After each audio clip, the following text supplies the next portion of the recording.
Round 9 of the Commonwealth Bank Trophy and the State Sports Centre in Sydney plays host. It's the Sydney Swifts up against the Melbourne Kestrels. Hello, I'm Anne Sargent. Welcome to ABC Sport and to our coverage of the Commonwealth Bank Trophy. This week sees the defending champions go up against the in-form underdogs. The scene set for a mighty battle as the teams fight it out for a place in the four. First, though, let's have a look at last week's results. The star performer, without doubt, the Melbourne Kestrels. In Sydney, the Sandpipers took control from the first whistle, running out comfortable winners 66-42, while in Adelaide, competition leaders the Phoenix were solid against the Ravens, taking that match by 15. It was the Melbourne venue, though, that put on the show of the round. Melbourne fans ecstatic and punters in shock as the Kestrels took the thunder out of the Thunderbirds and the match by 9. And finally, at Challenge Stadium, the Swifts, unperturbed by the long flight, were winners over the Orioles. So significant changes to the competition table. The Melbourne Phoenix on 16 points now enjoy a 4-point buffer at the top of the table, courtesy of the Kestrels, the Thunderbirds remaining on 12. They're joined now by the Swifts, who have pushed up to equal second. 2 back on 10 points are the Sandpipers, who complete the top 4, but only 2 points ahead of the Kestrels, who are making a real challenge at a berth in the semis. The Firebirds are in 6th spot on 4 points. They're 2 clear of the Ravens, 4 clear of the Orioles, who continue to have an unhappy season. Joining me in commentary is former Australian player Monica Lam. Mon, the Kestrels were the giant killers last week. Do you think they can take another scalp this week? Well, hopefully it's not going to be as vicious as that, any scalps, my goodness, but they'll be there riding high with confidence. But the Swifts' performance against the Kestrels has really been paramount. They've taken 9 of the 11 encounters away from the Melbourne Kestrels. And however, the Kestrels from that Thunderbirds win are riding very high, so I expect a very good game indeed. Well, 5 teams battling it out for 4 places makes for an interesting puzzle. I put it to Megan Anderson and Nicole Richardson. Which 4 teams do they think will be there come semi-final time? And this is what they had to say. The Swifts for sure. We're coming into some form now in the second half of the season. It's the right time of the season, so definitely us. The Phoenix will be very good. They're playing great netball at the moment. All aspects of their play is just coming together, and they're going to be very hard to beat. The Thunderbirds are great. They'll be there definitely at the end of the year. They always are, and they're a very tough team to beat, even though they've lost 2 at the moment. And between the Kestrels and the Sandpipers, I'd say they both have a lot of depth and strength in their shooting combinations, and whichever team can stop the other team's goalers, I think will win. So I'm not going to say either way, though. Yeah, look, tough call. Unfortunately, 4 doesn't go into the 5 there, but look, at the season at the moment and the way things are going, I would suggest that the Phoenix are going to stay up on the top there. Second and third place is going to be pretty tight there. Thunderbirds have got to try and get some form back after losing their last 2 games. Swifts are coming into some good form, and we're hoping that Kestrels will make up that 4 as well.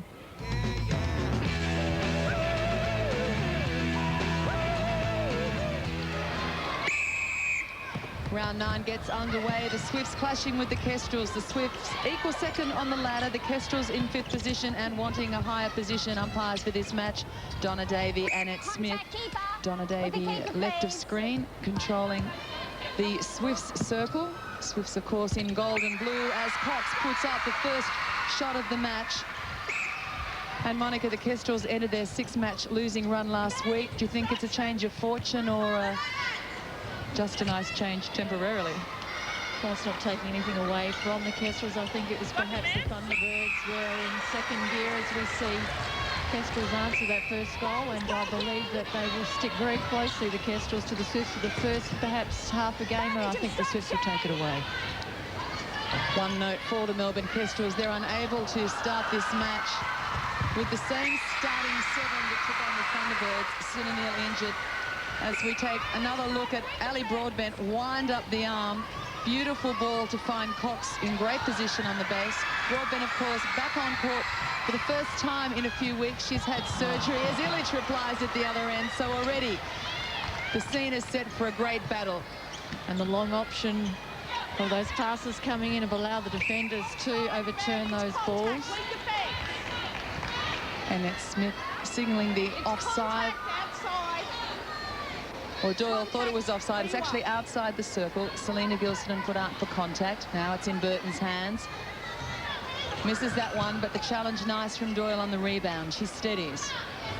Great leap from Ellis, puts it off target, and Broadbent is strong on the rebound, but the Kestrels persist. And they finish their work through Christy Doyle, who levels it at 2 apiece. Akel, Olschwager, Anderson drives, looking for Cox again, but Illich has started the match on fire, thwarting the Swifts forward line. I thought it was a tough attempt there from Illich on Cox. I thought perhaps Cox should have been awarded a penalty. Was right in the back. But at least she knows what she's in for. Strong contest and perhaps open contest from the whistles. Turnovers at both ends of the court. There's a bit of pace early in this round 9 clash. Olschwager tries to put the pace on, and it's hooked beautifully by Cox. What a deadly duo, Cox and Olschwager. Some tall timber in the Swift circle. Both teams have been forced to reshuffle lineups. The Swifts, of course, losing Michelle Gillette earlier this season with a knee injury, and prior to that, Reagan Jackson. So they've rejigged the midcourt. Anderson now running at centre, and the Kestrels, of course, losing Sinna Neal in the 3rd quarter last week against the Thunderbirds. Had a heavy clash with Catherine Harvey-Williams and left the court with an ankle injury, and she was in brilliant form prior to that. Managed 88% for the match and is one of the leading shooters in the competition. Now Doyle gets her chance at goal attack as Burton nets another, and it remains locked. Goal for goal early in this match. Anderson, long drive, uncontested. No work from the Kestrels across the top of the circle. Not at all easy access into the goal circle, as you've mentioned, Danny, and fortunate there for the Swifts to be able to run Anderson in the midcourt. Goalie as such being played out on the wing, trialled out there for the Australian team, didn't make it, and now we see her here playing in the midcourt.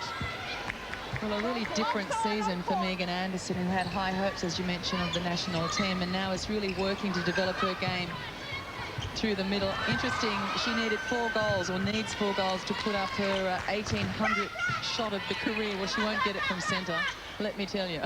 Well, her last round in goals was in round 3, where she had 9 from 11, so she hasn't really seen the GA bid since round 3.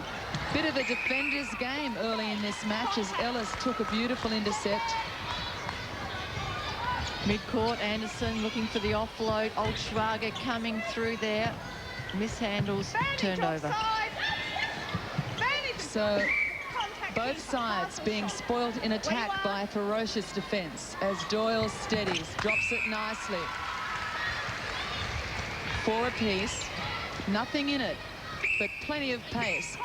Important for the Kestrels. They need the win to try and secure closer position around number 4. They're chasing the Sandpipers. A good attempt there, Olschwager. Off balance. Good crowd here at the State Sports Centre in Sydney. Few spare seats as Sydney supports the competition, and of course they love the Swifts. Coming up in a few weeks will be the Sydney Derby in this competition, and it's a sellout already. So Commonwealth Bank Trophy attracting plenty of attention in round 2. The lead now 3.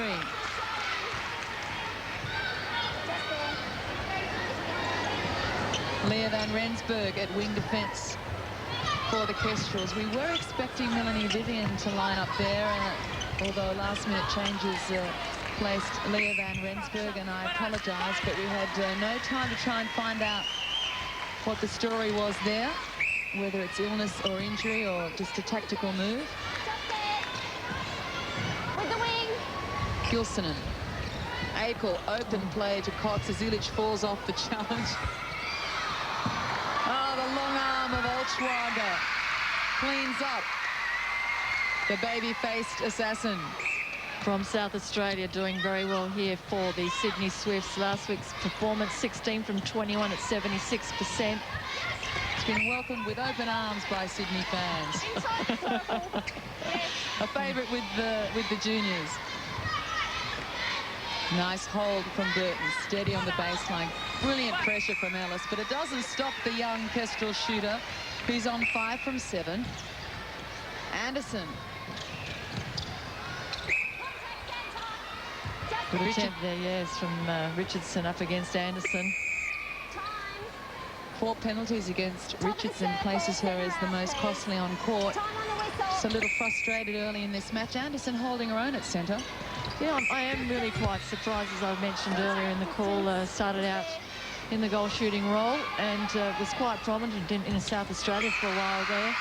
With the Ravens, moved back to Sydney and has done very well in wing attack and centre. Doyle works from the centre. McCaffrey sags back.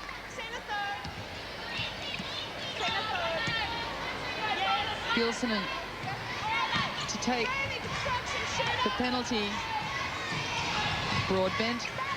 Both shooters out for the Swifts as they work it around. Garbutt putting pressure on Altschwager in the circle. Did well to try and come around. Just watched a great shot of Altschwager going to the post, and you just are in awe of the length of the girl. Still a bit of growing to do, I suspect. And when you consider the release of that shot, how high up it is, it's mind-boggling for a defender. Ilic doing a good job early in the game. She's not restricting herself to being bound in the circle. She's coming out onto the ball, so a strong attacking defensive game for her. Burton, McCaffrey, not able to find the space, but she offers a screen for Richardson in the pocket, and a delicate little touch from Doyle. Just turned the ball in the air so she could take it. Ellis and Broadbent, probably the most damaging defensive pair in a rebounding situation in the league. I would suggest, yes, I agree with that. Perhaps the goals scored against the Thunderbirds at the moment are leading in that area, but as far as rebounds go... Yeah, the Swifts, with only 316 goals against them, are the tidiest team defensively. Thunderbirds 322 against them, not so much in it. No, I would have picked up last week, or that result from the Thunderbirds Kestrels game. Doyle. Kestrels working it around, leaving a one-on-one for Burton, with Doyle playing outside as a feeder. 12-8. Sydney leads Melbourne. The Swifts against the Kestrels.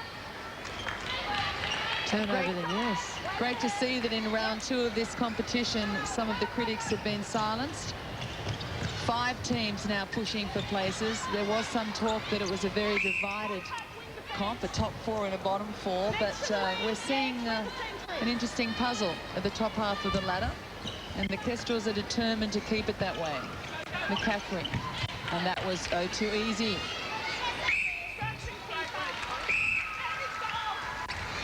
15 attempts to close Soriani for the Sydney Swifts, 13 to the Melbourne Kestrels. Shooting average in favour of the Sydney Swifts, shooting very sweetly at 80%.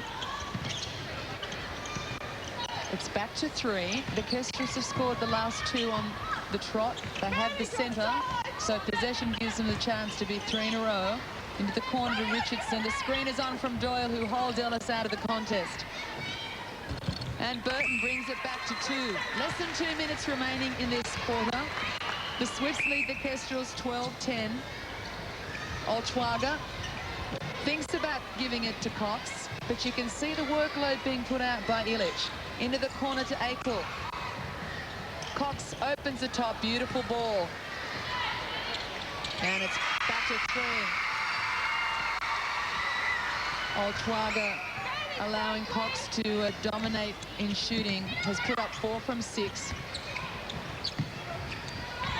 Christy Doyle runs the ball, tries to take Broadbent with her and away from Burton.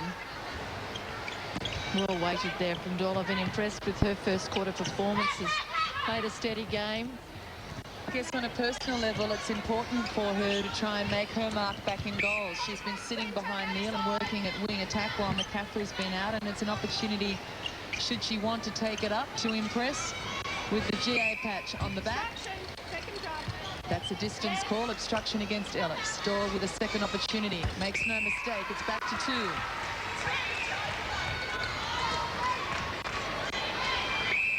Nothing in it, virtually a goal-for-goal contest. Both teams are having opportunities in attack, spoilt by some torrid defence. Beautiful shooting. But one of the features, I have to say, has been Catherine Cox, 10 from 11. Doyle, McCaffrey. Richardson working hard outside the circle. McCaffrey perhaps a tad quiet in this start. Early stage of this first term, very quiet. Perhaps her ankle is playing up on her. Well, she'll get a brief rest as the players go to the bench for the end of the first quarter. The Sydney Swifts enjoy a 2-goal lead. They lead the Kestrels 14-12.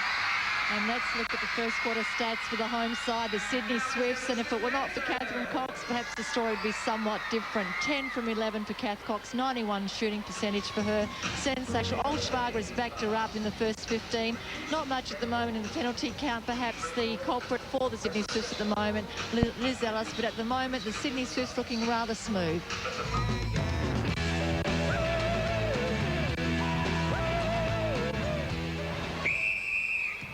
Second quarter, Swifts get us underway. Anderson in possession with the centre, taken beautifully by Catherine Cox, who's opened well in this round 9 clash. Olschwager hauls it down, smart little offload. And one of the few occasions where Cox hasn't finished in this match, only her second miss.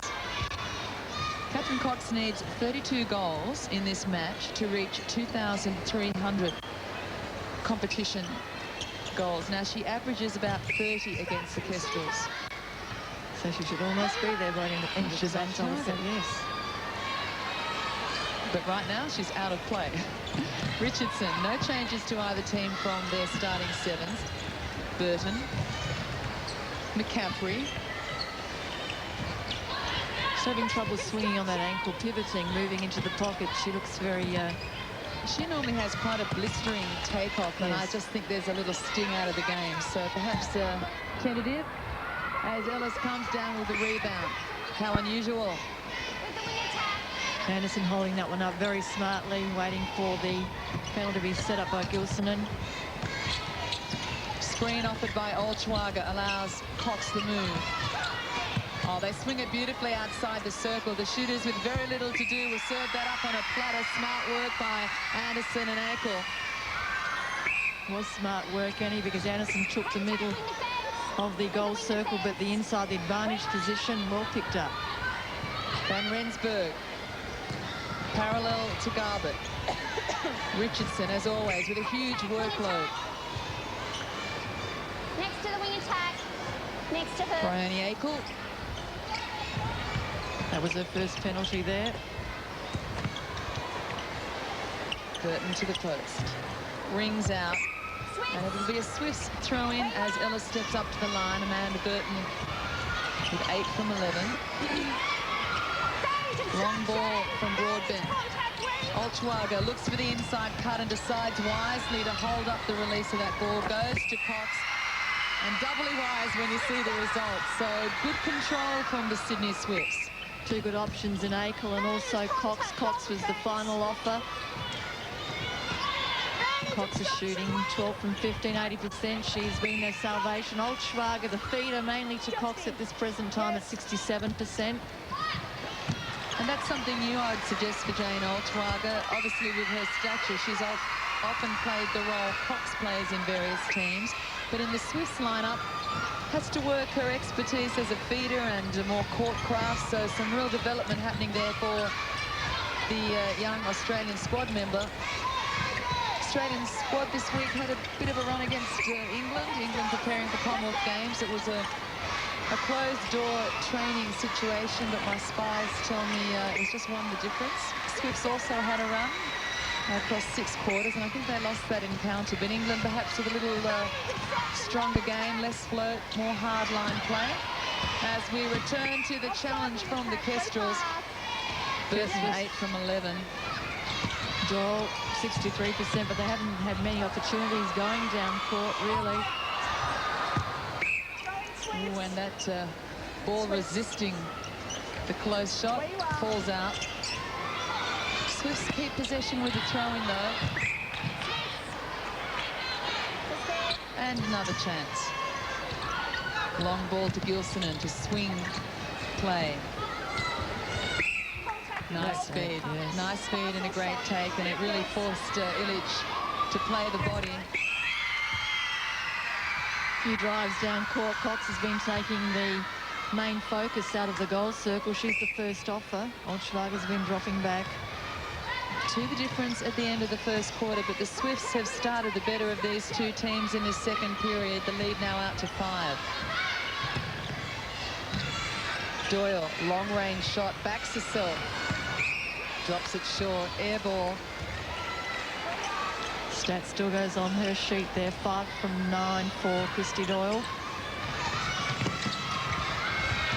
Oh. Thank you very much. Sweet play by the Sydney Swifts, and the Kestrel defenders have their work cut out. It's not just the stature of these two shooters, it's their court craft and the skill, the combination really developing between them as Illich hits the deck. Strong work outside the Swift circle. Again, a beautiful ball from Megan Anderson, who is giving Richardson a run for her money. 7 at the difference. Perhaps there's a message there from Anderson to the Australian coach, Jill McIntosh. Well, of course, as would be all those who missed out, bitterly disappointed was Megan Anderson. She will be going across to Commonwealth Games, though, with Olchwaga and Chatfield, who will, as we see a shot of Alison Broadbent, who in the first quarter went down very heavily, and grave fears for, we think, her knee, but it's recovered well. So Jill McIntosh will breathe a sigh of relief. So those 3 players going over to provide training, match play and preparation for the Australian players. And a good shopping trip to Harrods, I'm sure. Well, Megan Anderson was explaining to me that she's just concerned time off work and how you support yourself to do that. So that's an interesting one to be considered. Visa card. I'll pass that on, that Monica Lamb's Visa card is available to those 3 girls should they need financial support. Kestrels with a different problem. How to hold back the Sydney Swifts in front of their home crowd. Burton finds one way, pegs it back to 6. 21, the Swifts lead the Kestrels 15. First quarter stats for Catherine Cox saw her at 91% at the moment. She's on 78, 14 from 18 as she takes another one right under the post.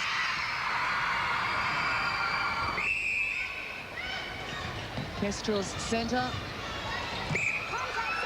Anderson tries for the intercept, is denied by the whistle. McCaffrey to Burton, quick double player, but it's off the chest, not the hands. Now she's recovered and off target. Gilsonen quickly connects with Acorn. Doyle gets a touch, holds it up, turns it over for the Kestrels. They try again.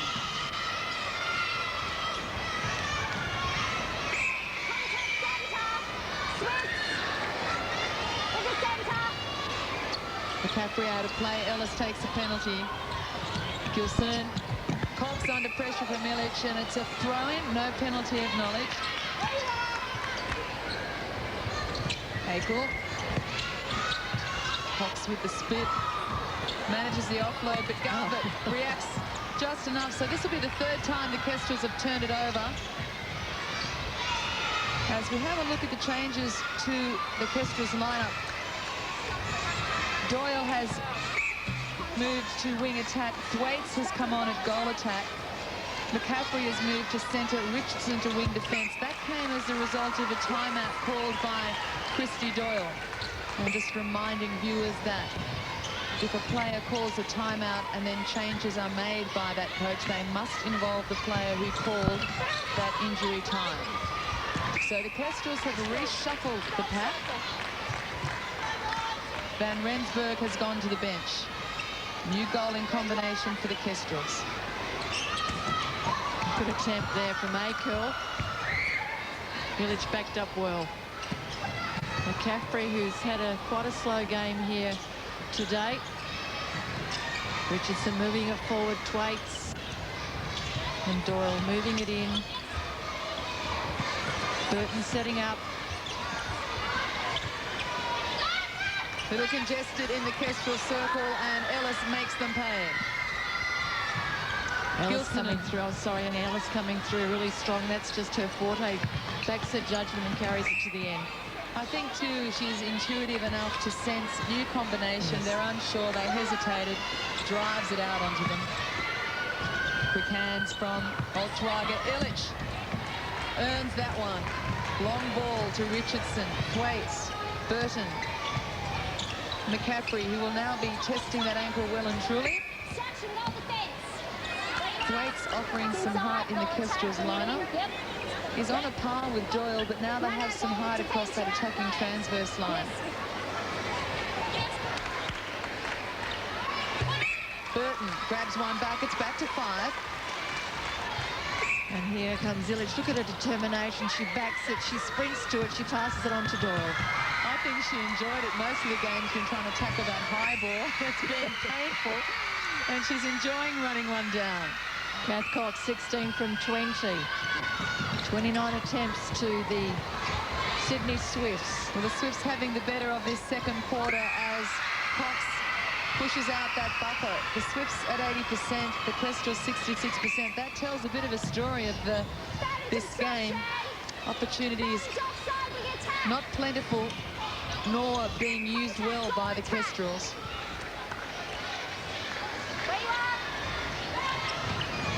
Gilson and on to Anderson. Akel spots. Anderson once again in the pocket. Good leap there. Good stance. Oltwaga with the space.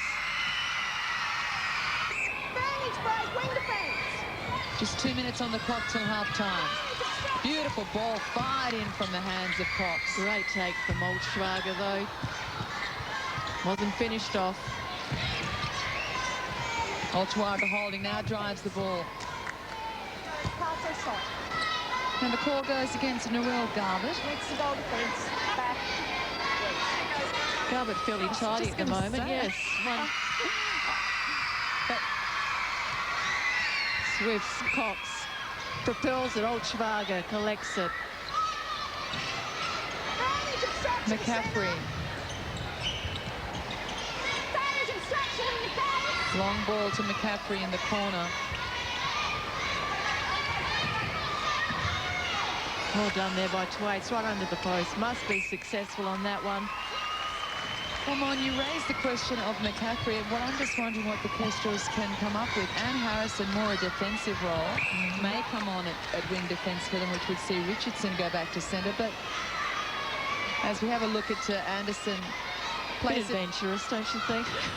well, you know, well, it was hero material if she took it. Anderson just testing the boundaries, I think. Oh, great stretch there from Oltwaga. Oh, great work on the fast break. So the transition play smart from the Swifts. Oltwaga finishing nicely. She takes the lead to 9, runs it down. Beautiful stretch. Lean, yes. That's nice work, given the height of Oltwaga as Akel tries her hand at the intercept. Yeah, my point earlier was we're not sure about Melanie Vivian. Now, we expected her to start, and there's been no explanation as to why she was a last-minute exclusion. So the question is, can she come into this line, or is she a no-go? If she's not, they're running out of mid-court options, say putting Richardson back. Running out of time too, almost, Anne. The lead to the Swifts is 8, and that is how they'll go to the bench for the half-time break.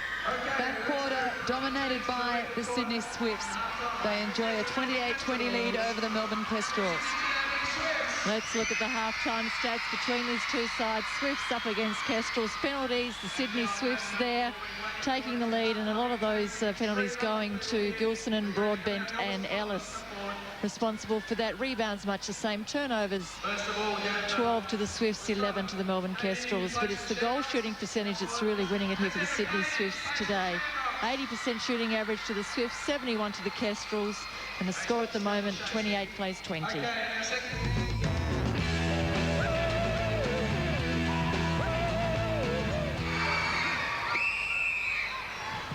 The Kestrels get us underway for the third quarter. Burton to Ellis, but mopped up by Gilson. And the Swifts, who dominated the second quarter, have immediately created a turnover and are placing their stamp of authority on the third. Gilson, Anderson, Akel, those two combining well outside the circle. Olchwaga doesn't need the offer from Cox. She goes to the post, takes it out to 9. No changes to either team from the way they ended the second quarter. Another centre pass from the Kestrels previously at the start of the third quarter, going the way of the Sydney Swifts. So move down court again, easy. Cox held that out like it was a water polo ball and played around with it, with the grip so strong. So easy into the forward line. There she is, holds it up. Here it is, taking it back. Oh, she'll be poached. I wonder if she can tread water. No, she's staying in the game of netball land. Well, she just took the Swifts to 10. Good ball from Akel, direct and strong. The Swifts showing off their repertoire of passes as Cox tries to keep her left leg intact. It's a little slow to recover. Where you are. That Cox on fire. She goes into the forward line. Catherine Cox holding her position, holding her space, not giving an inch. And holding up Illich. Yeah. Cox out again. She really is in command of this circle. Anderson, who is showing her understanding of the circle with her feeding ability, has great subtleties in play. Megan Anderson, 12. So 8 when they took the court. Only 2 minutes gone, and now it's out to 12. So Swifts with 4 unanswered goals. The Kestrels with it all ahead of them. Need this match to stay in semi-final contention. Ali Broadbent, you saw then Ellis hold her up so she could stay over the shot. Quite legal. And Monica, Ali Broadbent is strutting the catwalk this week in the new Commonwealth Games uniform. Said she wasn't absolutely comfortable, but had a ball doing it, and she looked absolutely gorgeous. Great ambassador for netball. Up goes Olchwaga, but the drive nice from Richardson. Let's look at the shooting stats. Swifts there, 18 from 23 for Kath Cox and 78%. 15 from 18 for Olchwaga. Burton, 13 from 17. Twaits coming on in the second quarter is 3 from 3.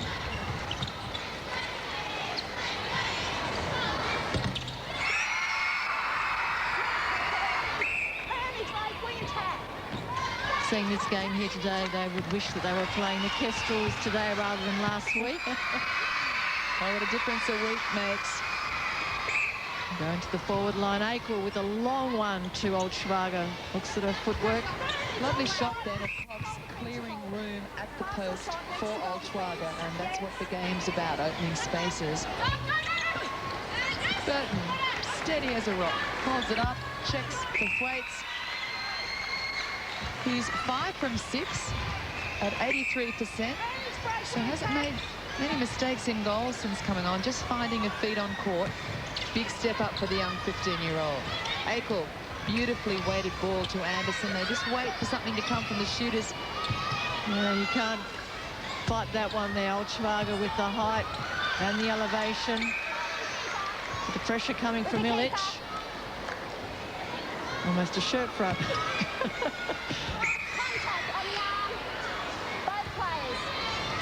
Penalty retaken for the second infringement. 36, the Swifts lead by 12. Just 2 the difference at the end of the first quarter, but the Swifts have really opened up play. Good work there from Akel. Got the intercept. Drove it onto the top of the goal circle.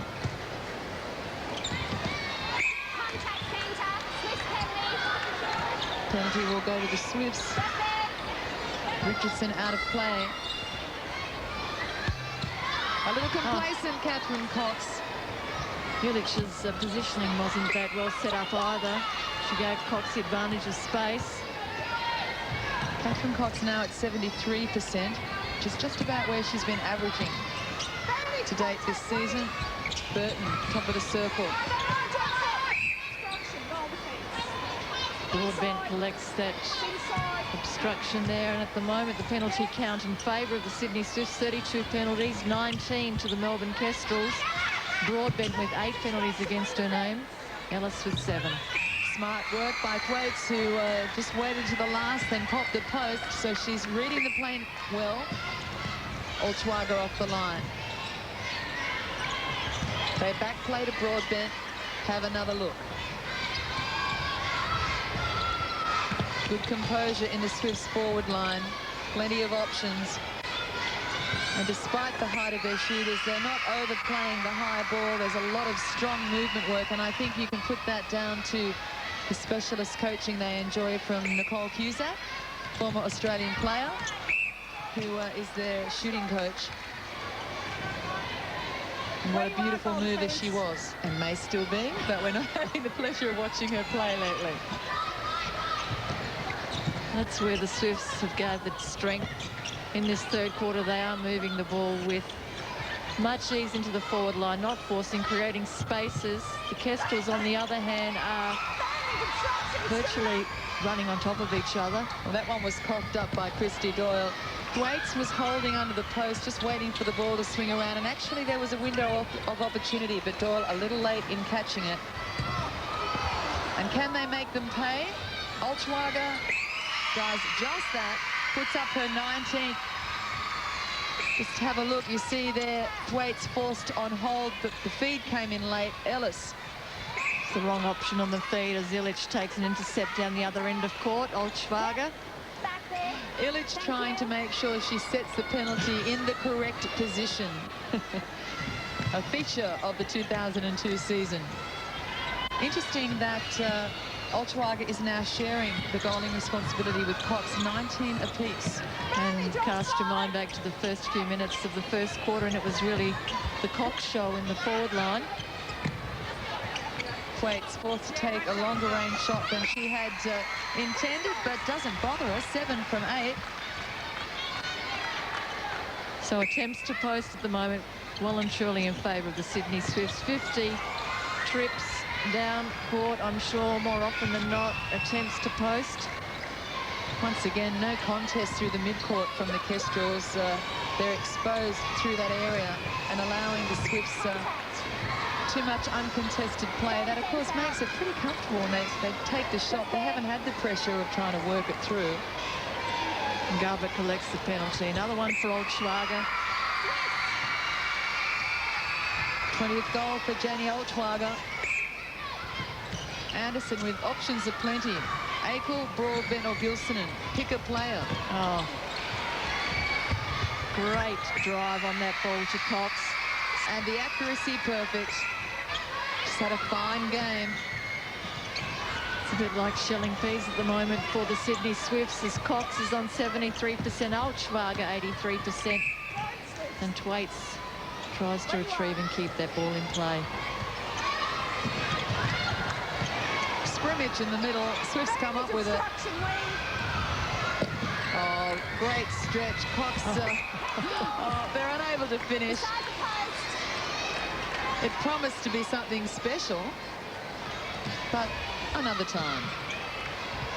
The Swifts haven't really found the Kestrels to be a problem in their previous encounters, and last time they met in round 2, the margin was 17, 50 plays 33.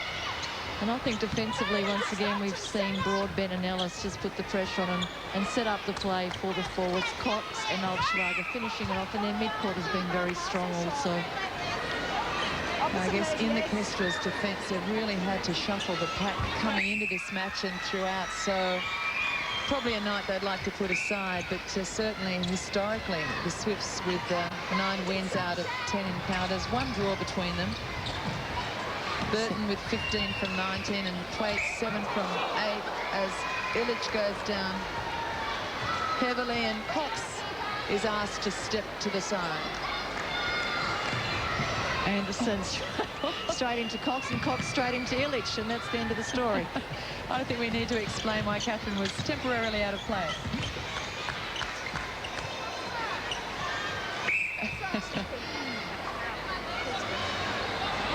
Ellis just experimenting with the scare jump and holding off, really wanted to have a go at the shot. Burton holding off as long as she could to see if she could sucker Ellis into the penalty, and now right in front, Thwaites hits the boards. Kestrels, I think, would be feeling a little tired as they shut down this third quarter. The difference 14.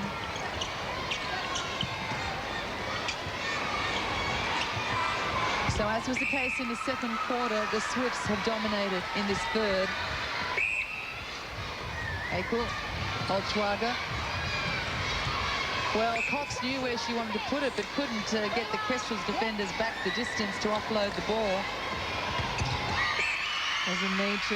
Wanted to split the pack also, but it was successful. 23 from 31 for Kath Cox. It's not that silly a play on behalf of the defenders. They forced a penalty that was a long way from the goal, as opposed to getting back as they should and allowing the ball perhaps to go to the post. Probably becoming quite frustrated here in the third quarter. There's a lot of opportunities being created from the Sydney Swifts defensive unit. Just saw on screen then Richardson, a little ginger on an ankle. That's the last thing the Kestrels or Australia need at this moment, is another injury. As Broadbent goes down again. She's been in the wars in this match. Ice pack on the right knee at halftime, but keeps on coming. They change the play, switch it to Anderson.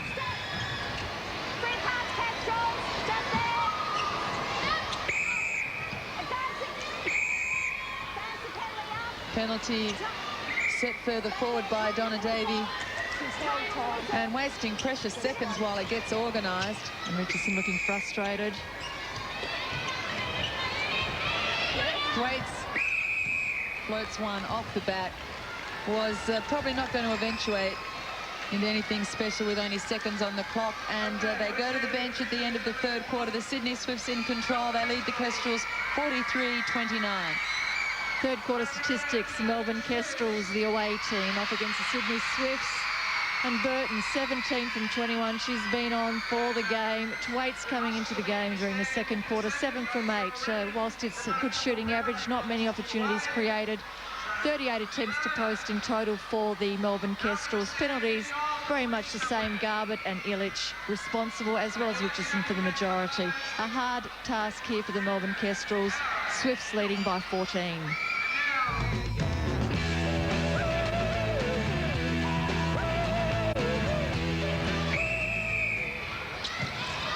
The Swifts take the first centre. 15 minutes remaining in this match, and yet more changes to the Kestrels lineup. Van Rensburg coming on at wing attack, replaces Doyle, who's now moved to goal attack, and Thwaite, who was only in the game briefly and put up 7 from 8, goes back to the bench.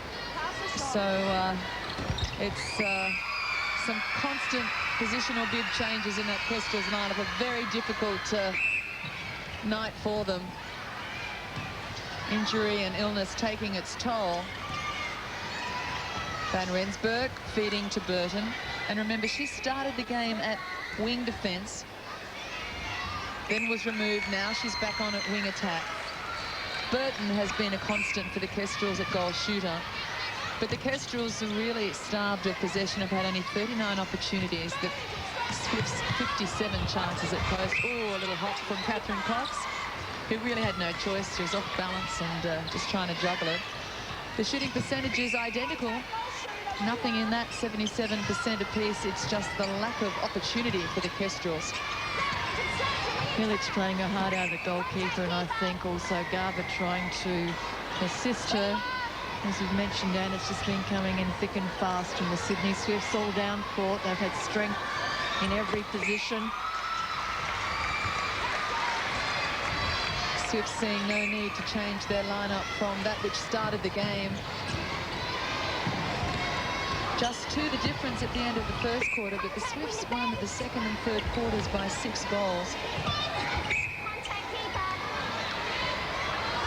And the split of those quarters was 14-12 the first, 14-8 the second, 15-9 the third. So the incremental there for the Swifts in their favour of the 6 goals second quarter and also 6 goals third quarter. Those stats also showing the consistency in the Swifts line, able to hit 14 or 15 a quarter, so they haven't relented in attack.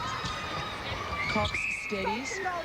She's looking for her 25th of the match. Oh, drops it short. May yet have another chance. Offloads. And it falls for Oltwaga.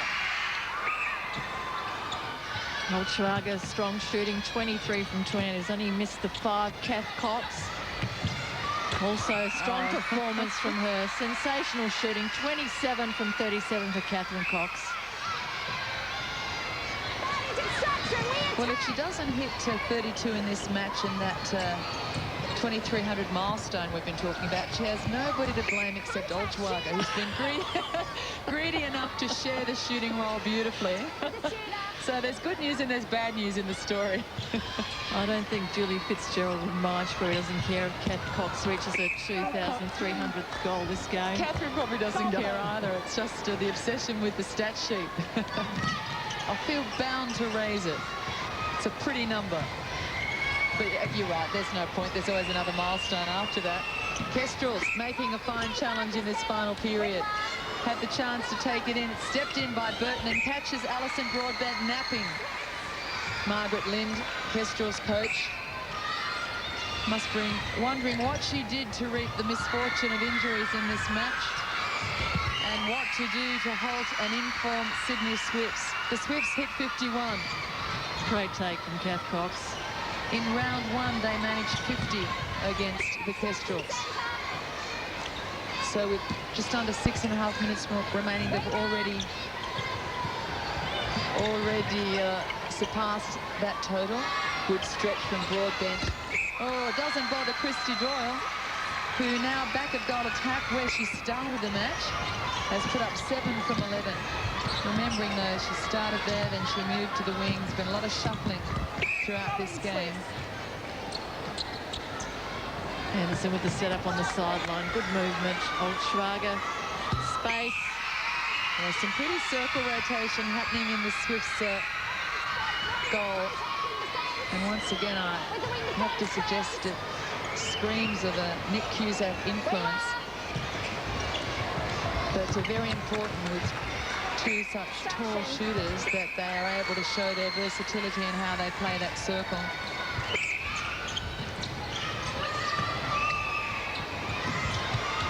Oltwaga explores the step-and-a-half rule beautifully, plays it on the run. Long, loping legs. But the Swifts have spoiled a few chances. Perhaps a little complacent, knowing the win is in hand. It's hard to work out how much they've relaxed and how much the Kestrels have lifted. All we know is 52 plays 38. Less than 5 on the clock.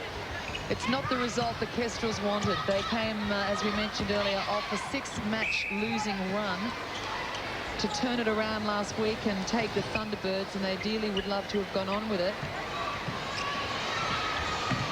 And that possibly could have been the biggest upset for the season. Michano after round 14, but that really was a surprise win for the Kestrels. Had me checking the match report twice and twice again. And yet we don't mean that disrespectfully. It's just really this situation with the Thunderbirds where they have been in previous years, and the combination of the side, the Australian players, representation within that side. Oh, the experience plus the home game, I guess there was an expectation, certainly of a great contest, but of a Thunderbirds result. So full credit to the Kestrels. And I guess they know it's in there now. They know it's in the pack that they can create that kind of upset. Nick Richardson said they played brilliantly. They had a fantastic game and dominated. I mean, it was 32 to 14 as I scraped to look for the match result at half-time. So just a brilliant start from the Kestrels. Contact goalkeeper, both players. There's another. So the trend a little against the Swifts in this final period. In fact, the Kestrels winning the 4th quarter. Cox holds it up. Oltwaga does well to take that one. It was placed on the inside, but really not left much room to land it. And that long body needs a lot of room to land, as we see Cox drive it in. Sorry, it was April Oltwaga. I actually think fell over her own feet. Yeah, she did. She was overcommitted on the take and just couldn't control the landing. Illich was just running by, really not causing anything. She didn't get in underneath her, so probably a disappointing call for the Kestrels. A Ronaldo dive. Very topical comment this weekend. But we'll leave that to the commentators of the other sport that plays with the same size ball. Burton finishing the game well for the Kestrels, is on 26 from 31 and is the most accurate shooter on court in this match. 84%, she leads Altward, who's 83%. Margin of the attempts to close was blown out quite considerably earlier in the game, but the Melbourne Kestrels in this last quarter picking up the pace. Now the Swifts making a bit of a meal of this final period, are chasing the Kestrels for the quarter score, but certainly the win will be there. It's just a matter of by how much. Good stretch from Ali Broadbent. Burton finishing well. Just 5 misses for the match. So despite the changing combinations and the problems of adjusting timing, Burton has stayed solid for the Kestrels. And Doyle decides she'll have a piece of the action. Brings up only her 9th, but it was pretty spectacular. It looks sweet off the hand for Christy Doyle. Oh, it's messy. And they force one too many. Gilson and down deep overruns it. Kestrels have the numbers. Wrong option there. Of all the choices, right in front was Lizzie Ellis, like a brick wall, and Richardson and Ellis in back play. We just want to warn you, are chatting and laughing about it. The irony not lost on the 2 Australian teammates as Cox puts up her 30th goal. Minute on the clock. She needs 2 to hit a milestone. Richardson will be checking to see where Ellis is this time. Burton steps it in. She's going to get swamped by Ellis. She gets away just in time. 54 leads 43, so the Kestrels have salvaged something in this final quarter. And that brings it to 10. So the smile's back on the Kestrels' Giles. Oh, and the call goes against Akel, who doesn't like it. Kestrels looking to haul the margin in further. Richardson opens. Can't find Burton. She's covered by Ellis. And Doyle stumbles.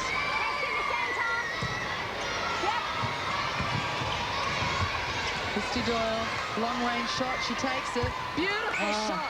Christy Doyle brings it under 10. So seconds remaining, but the Kestrels have saved face. All too little, too late. And that is it. Full-time signaled in round 9. The Swifts maintain their position. Take another 2 points on the leaderboard. Will consolidate second behind the Phoenix. The Kestrels take the loss, but it's only by 9 in the end. The Sydney Swifts 54 take the Melbourne Kestrels 45. As we look at the match statistics, penalties heavily against the Sydney Swifts, rather ironical when they dominated play in so many other facets. Turnovers also equal. In attempts, as has been the pattern right through the match, at every break, Sydney dominating possession, giving far more opportunities to their shooters. Nothing in goal accuracy, so possession was the story in this one. And at the end of the day, despite a courageous fight back from the Melbourne Kestrels, the win goes to the Sydney Swifts. They take the match 54-45. Monica is with Catherine Cox. Thanks, Annie. Well, Kath, a bit of a mess there in the last quarter, but lucky to come away with the win, 9 in the end. Yeah, you know, we knew the Kestrels are going to be extremely tough, especially on their high confidence from last weekend when they beat the Thunderbirds. So we just had to come out and we were trying just to do the 1%ers, you know, just get the ball down the court nice and simply. We seemed to do that for 3, but lost it in the 4th, so a little bit of work to be done. The build-up was fairly intense. First quarter it was tight. Second quarter you pulled it away. Third quarter looked like it was going to be blown out of the water, and as we mentioned in the last quarter, they came back. You personally were sensational. Jane Altschwager backing you up. Were you happy with your performance? Not so much. I think I had a better game last week, but, you know, Jane and I are getting better and better together each week, and tonight was promising. Mid-court was very well. Anderson drove it in very hard, and you had the backup of Ellison, Broadbent and Gilson, and just feeding it, turning it over, giving you the opportunities. Yeah, I must say, I think tonight's attack down court was phenomenal, far better than any week we've had. So, you know, we're really excited about the finals coming up, and looking at tonight's game, you know, we should be happy with it. Well, I say good luck to every player after an interview, but good luck. Thanks. Well, a courageous fight back from the Melbourne Kestrels, but the Swifts just too good in round 9. Hope you enjoyed that match. Next week, it's round 10 action. At 11 a.m, Monica joins Steve Rebillard for the Orioles-Kestrels clash. And then at 5 o'clock, join Vicky and myself, Newcastle hosting the action. It's the Sandpipers up against the Thunderbirds. Don't miss that one. It should be a beauty. Of course, take time this week to drop by the website, abc.net.au/netball, to hear all the latest on the Commonwealth Bank Trophy and have your say while you're at it. Until next time, we look forward to your company. Thanks for joining us for this one. On behalf of Monica and the rest of the crew, we'll see you again soon. I'm Anne Sargent. Bye for now.